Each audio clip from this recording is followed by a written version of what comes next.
তত্ত্বাবধায়ক সরকার আমলে জনপ্রশাসন এবং পুলিশ সবচেয়ে বেশি সাহায্যকারী সংস্থা ছিল, পাওয়ারফুল ছিল।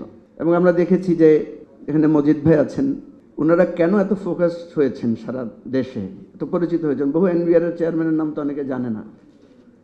হয়েছিলেন কারণ তত্ত্বাবধায়ক সরকার আমলে আমরা দেখেছি প্রশাসন সবচেয়ে বেশি কার্যকর এবং ক্ষমতা খাটাতে পারেন।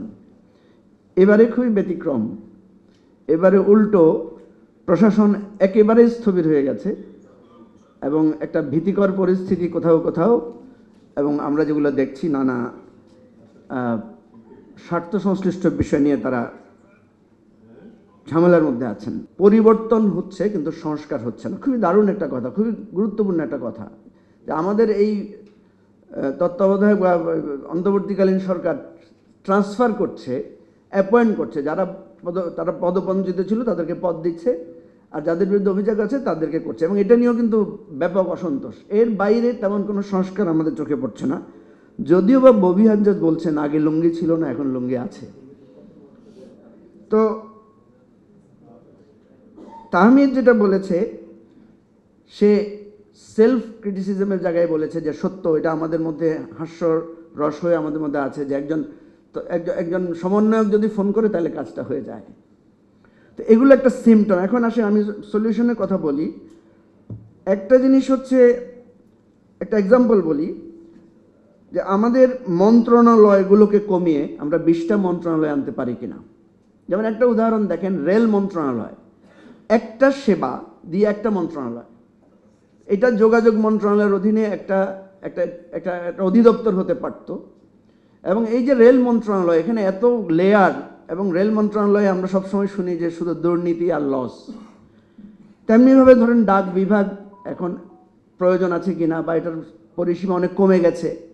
তো এখন কথা বলতে গেলে অনেক ব্যাপার, কথা হচ্ছে যে এত বড় সংস্কার আমরা করতে পারবো কিনা।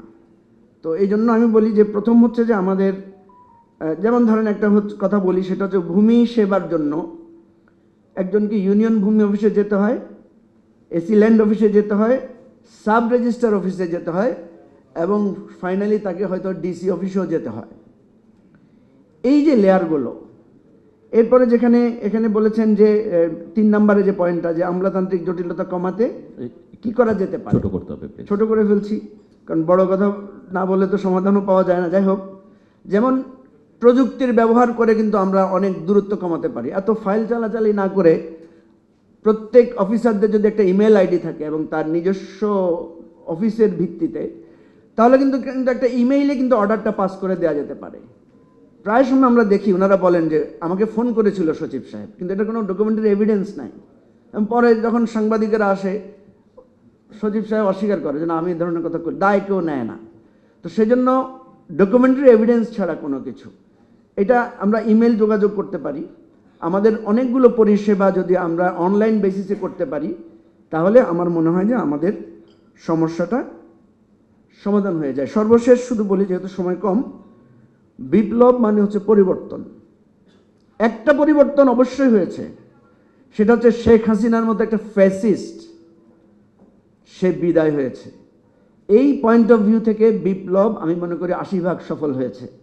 দেখেন, শেখ হাসিনা যদি একটা নেগোশিয়েট করতো শেষ মুহূর্তে এসে যে ঠিক আছে আমি একটা ইলেকশন দিব, কেয়ারটেকার গভর্নমেন্টে আসবে, তাহলে কিন্তু তাকে পালাইয়া যেতে হইতো না, আজকে আমাদের এত ডিজাস্টারও হইতো না। কিন্তু সে নিজে তো পালাইছে, তার 14 গোষ্ঠী, তার যে সৈন্য সামন্ত ছিল তারাও আজকে নাই।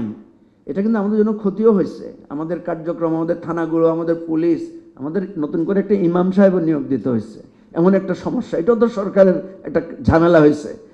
সো একটা বিপ্লবের বড় অর্জন আমাদের হয়েছে।